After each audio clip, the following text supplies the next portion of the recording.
आज या ठिकाणी सालाबाद प्रमाणे बेलापूरमध्ये सय्यद शाह बाबा आणि गरीब शाह बाबांच्या या उरसाच्या कार्यक्रमाच्या निमित्ताने आज या ठिकाणी दर्शनासाठी मी खास करून या ठिकाणी आलो आहे। आमचे सर्व सहकारी या ठिकाणी मला भेटलेले आहे। मी दर्शन घेतल्यानंतर बाबांना एकच प्रार्थना केली की माझ्या या शेतकरी बांधवांना, माझ्या या गोरगरीब जनतेला सुखी समाधानी हीच या ठिकाणी प्रार्थना केलेली आहे। वास्तविक पाहता हा मतदारसंघ माझा जरी नसला पण हे सगळे माझे जीवाभावाचे लोक आहेत आणि दरवर्षी या ठिकाणी येण्याचा मी प्रयत्न करीत असतो, पण मला बऱ्याच वेळा येता नाही आलं। पण आज माझ्यासाठी हा भाग्याचा दिवस असू शकतो, कारण ह्या बाबांची एक वेगळी आख्यायिका आहे।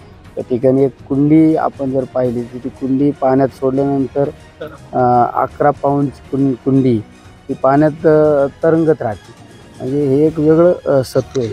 म्हणजे आज पण या गोष्टी ह्या विचाराच्या पलीकडे आज पण आपल्याला पाहायला मिळतात।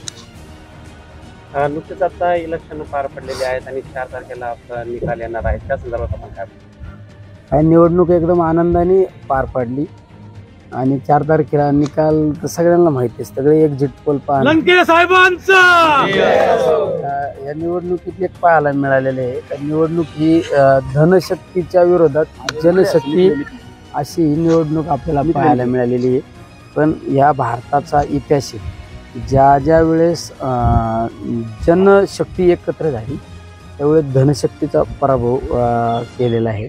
कारण आपल्या ज्यावेळेस भारतावर इंग्रजांचा आक्रमण होतं त्यावेळेस सुद्धा सगळे भारतातले घराघरात एक स्वातंत्र्य सैनिक तयार झाला, एक योद्धा तयार झाला आणि इंग्रजांना चले जाऊचा नारा दिला आणि इंग्रजांना उचकून दिलं।